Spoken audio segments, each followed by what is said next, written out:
मान लिया, साईं बाबा के भक्तों ने साईं बाबा को भगवान मान लिया, और फलाने ने उनको भगवान मान लिया।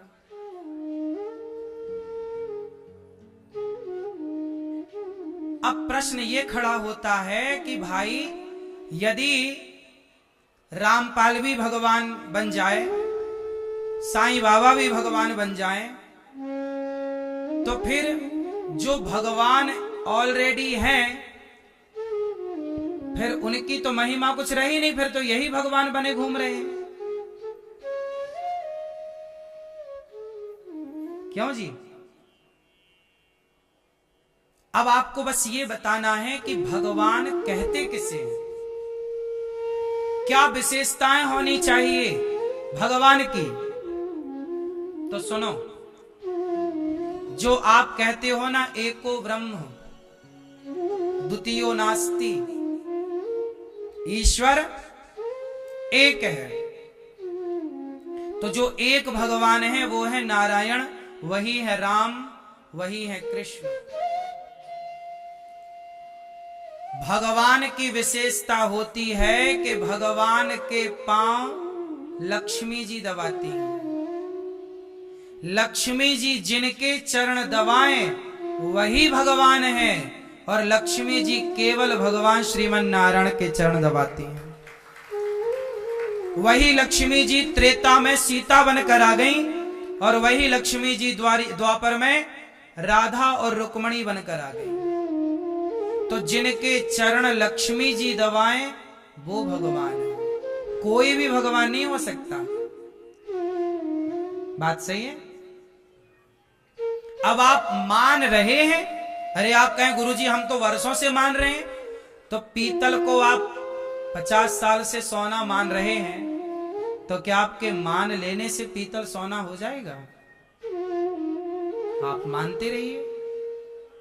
इसलिए सनातन धर्म का सबसे बड़ा नुकसान क्या हुआ कि यहां हर गली में अलग भगवान है,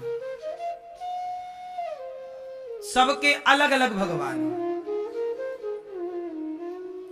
तुम्हारे मंदिरों में तो भगवान इतने हैं कि एक के ऊपर एक भगवान गिर रहे हैं। सब क्यों हो गया ये सब कुछ? अज्ञानवश।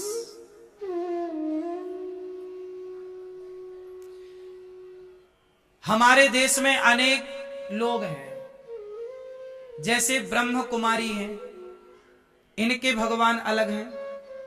ये शिव को मान, शिव बाबा, शिव मतलब शंकर नहीं, ये शिव बाबा अलग, इनके कोई बाबा हैं, वो उन्हें भगवान मानते हैं। मतलब हर सबके अलग अलग भगवान हैं, सेपरेट भगवान। भैया ये हमारे वाली ये भगवान। अब सनातन धर्म के टुकड़े टुकड़े हो गए कि नहीं? कुछ लोग साईं बाबा में बट गए, कोई ब्रह्म कुमारी में बट गए, कोई रामपाल में बट गए, कोई चौथे में बट गए, और कितने बताऊं। एक भगवान की शरण में कहां रहे अब हम सब।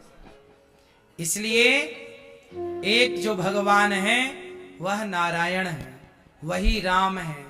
अपने राम, अपने कृष्ण, अपने नारायण को छोड़कर किसी को भगवान नहीं मानना चाहिए। जैसे अपने पति के सिवा पर पुरुष को कभी पति नहीं मानना चाहिए, ये पाप है।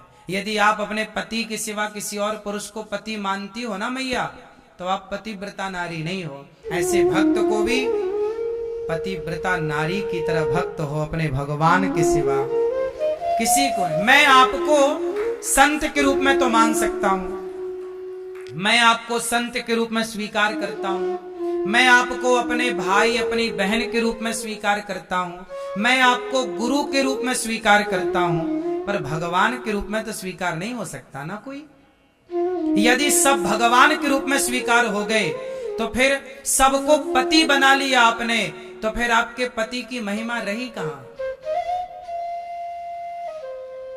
सारे प्रधानमंत्री हो जाएंगे तो फिर प्रधानमंत्री का मतलब क्या रह जाएगा?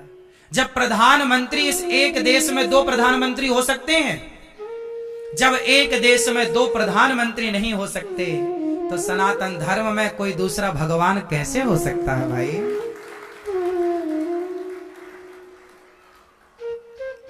थोड़ा तो समझो सनातनियों। इससे क्या हुआ, हमारे सनातन धर्म के टुकड़े टुकड़े हो गए। पहला तो जातियों में बट गया, ब्राह्मण, क्षत्रिय, वैश्य, शूद्र, और जातियों से जो बचा तो वो भगवान भगवान में बट गया। तेरे भगवान ये, मेरे भगवान ये, उसके भगवान ये। हिंदुओं का क्या हुआ, टुकड़े टुकड़े हो गए। इसी टुकड़े टुकड़े का फायदा उठाया क्रिश्चियन लोगों ने। गांव के गांव में घुस घुस के धर्म परिवर्तन करा दिया, कन्वर्ट हो गए हिंदू। ना तो अब तुम राम के रहे, ना कृष्ण के रहे, ना किसी तीसरे के रहे, अब तो तुम जीसस के हो गए। बोलो, गांव के गांव जहां मंदिर थे वहां चर्च बनने लग गई। धर्मांतरण की आग में यह देश जलने लग गया। कौन समझाए?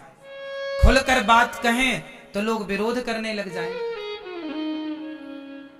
लेकिन विरोध करेंगे इसके डर से क्या सत्य ना कहें? सत्य तो कहने की आदत है, चाहे आप अपमान करो, चाहे गालियां दो, चाहे विरोध करो, पर जो सत्य है सो है। इसलिए मेरे सनातनियों, बटो ना, हम सबके भगवान एक हैं। हमारे भगवान है नारायण। नारायण कौन है? शंकर जी किसका ध्यान कर रहे हैं? बोलो। जिनके पांव लक्ष्मी जी दबाएं वो भगवान है, और जिनका ध्यान शंकर करें सदा वसंतम हृदयारविंदे। राम की पूजा करते हैं, नारायण का ध्यान करते हैं भगवान शंकर।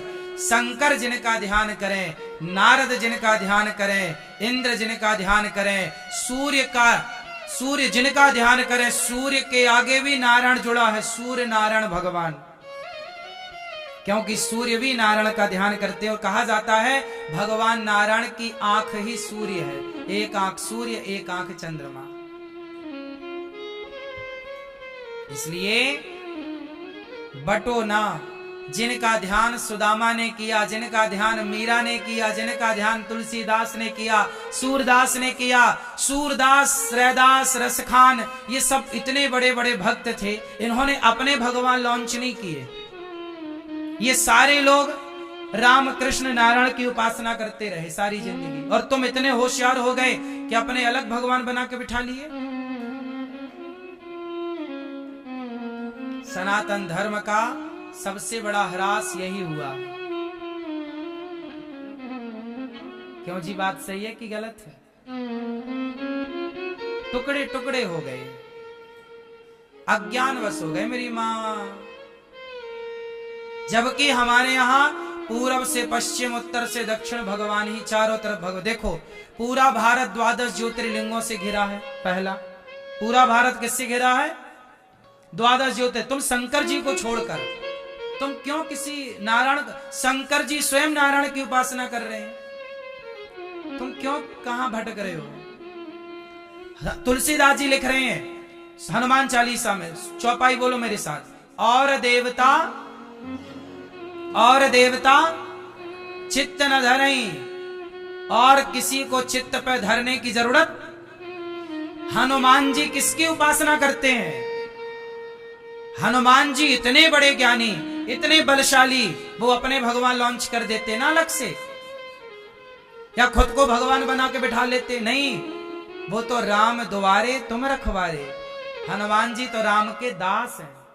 इतने बड़े हनुमान जी वो राम के द्वार पर रखते हैं अपने आप को, राम की शरण में रखते हैं। छाती फाड़ी हनुमान जी ने, कौन निकला? राम। हनुमान जी के भीतर यदि राम है तो हमारे भीतर भी राम ही होने चाहिए, और किसी के लिए जगह नहीं होनी चाहिए। पूरा भारत 12 ज्योतिर्लिंगों से, हमारे पूरब में जगन्नाथ जी बैठे हैं, पश्चिम में द्वारिकाधीश जी बैठे हैं, उत्तर में बद्रीनाथ जी बैठे हैं और दक्षिण में रामेश्वरम रंगनाथ जी बैठे हैं। बोलो हाँ, भारत के पूर्व पश्चिम उत्तर दक्षिण में भगवान नारायण की सत्ता है। भगवान राम आए दिन में, दिन के 12 बजे, और भगवान कृष्ण आए रात के 12 बजे। तो रात के 12 बजे से लेके दिन के 12 बजे तक पूरी पहरेदारी किसकी है? भगवान की। तो राम कृष्ण का स्मरण होते ही भगवान के 24 अवतारों का स्मरण हो जाता। 24 घंटे 24 अवतार।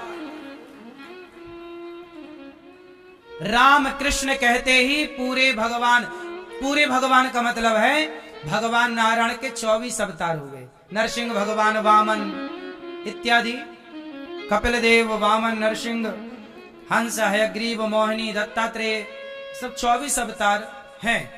इसलिए हिंदुओं आपको कंफ्यूज कर देते हैं कुछ लोग कि ये भगवान बड़े, ये भगवान नहीं। हनुमान जी कौन है? साक्षात शंकर।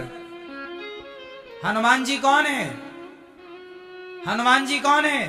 शंकर सुवन केसरी, साक्षात शिव शंकर हनुमान जी हैं। और हनुमान जी राम के चरण में हैं। तो वो शंकर यदि राम के चरण में बैठे हैं तो हम जैसे पापियों को भी राम की शरण में ही तो होना चाहिए। कृष्ण की शंकर जी आए, हे कन्हैया अपने रास में जरा हमें भी सम्मिलित कर लो। हाँ या ना? अपने रास में हमें भी सम्मिलित कर लो।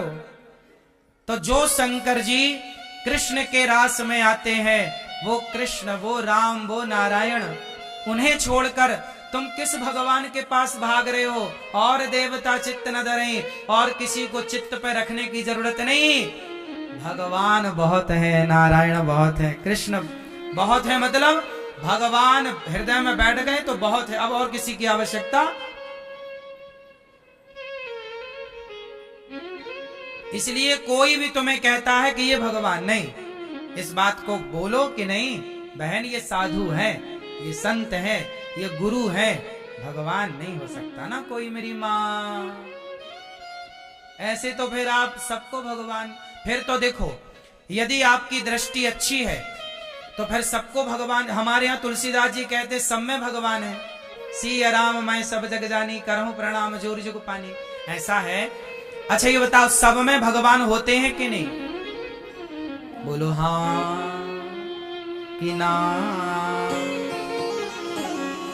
सब में भगवान तुझ में प्रभु दिखते हैं, यारा मैं क्या करूं। सब में प्रभु दिखते हैं, यारा मैं क्या करूं। सब में भगवान कैसे दिखते हैं? सुनो, इसका भी एक रहस्य है। ये बताओ, आपने कभी प्रोजेक्टर देखा है? वो पिक्चर चलती है ना टॉकीज में, सिनेमा घरों में, वो पीछे से एक लाइट पड़ती है मैया पर्दे पे, खाली पर्दा होता है व्हाइट कलर का, पीछे से एक रोशनी आती है, वो पड़ती है तो पिक्चर दिखती है। क्यों भैया, ये बात सही है? अच्छा एक बात बताओ, 25-30 हजार का एक छोटा प्रोजेक्टर आता है, उसमें भी पीछे से लाइट मारो तो दीवार की तरफ कर दो तो दीवार में चित्र दिखने लग जाता है। हाँ या ना? तुम्हारी तरफ, तुम्हारे चेहरे पे यदि वो लाइट पड़ जाए तुम्हारे चेहरे में पिक्चर दिखेगी। बोलो हाँ कि ना? तुम्हारे पीठ में कर दिया जाए तुम्हारी पीठ में चित्र दिखेगा। इसका मतलब हुआ, ध्यान से सुनो, तुम्हारे ऊपर कोई पिक्चर नहीं है, वो लाइट पड़ती है ना तो तुम्हारे भीतर पिक्चर दिखने लग जाती है। पर्दे में कोई पिक्चर नहीं है, पर्दे पर वो लाइट पड़ती है तो पिक्चर दिखती है। उसी तरह भगवान सब में होते हैं, ये बात अपनी जगह सही है, पर देखने वाला जैसे आप, जैसे मैं, यदि मेरे भीतर भगवान बैठे हैं, मैंने ईश्वर की रोशनी को महसूस की, तो मेरी आंखें, मेरी ज्योति, मेरी किरण, आंखों की रोशनी जहां जहां जाएगी, जो सब में, जिसके भीतर परमात्मा बैठ गए, समा गए, वो जहां जहां देखे वहां वहां उसके लिए भगवान प्रकट हो जाएंगे। तो जब आपके भीतर ईश्वर बैठेंगे, जब आपके भीतर परमात्मा समाएंगे, तब आप जहां देखोगे वहां भगवान। प्रहलाद के भीतर भगवान थे तो प्रहलाद ने कहा खंबे में भगवान है। जब भीतर ईश्वर होगा तो खंबे में भी दिख जाएगा, स्त्री में भी ईश्वर दिखेगा, मां में भी भगवान दिखेगा, पिता में भी भगवान दिखेगा। और जब भीतर है ही नहीं, खाली पड़ा है, तो कहां मां में भगवान दिखेगा। इसलिए माता में ईश्वर तभी दिखता है, पिता में भगवान तभी दिखता है जब भीतर ज्ञान की रोशनी हो, भीतर भक्ति का प्रकाश हो।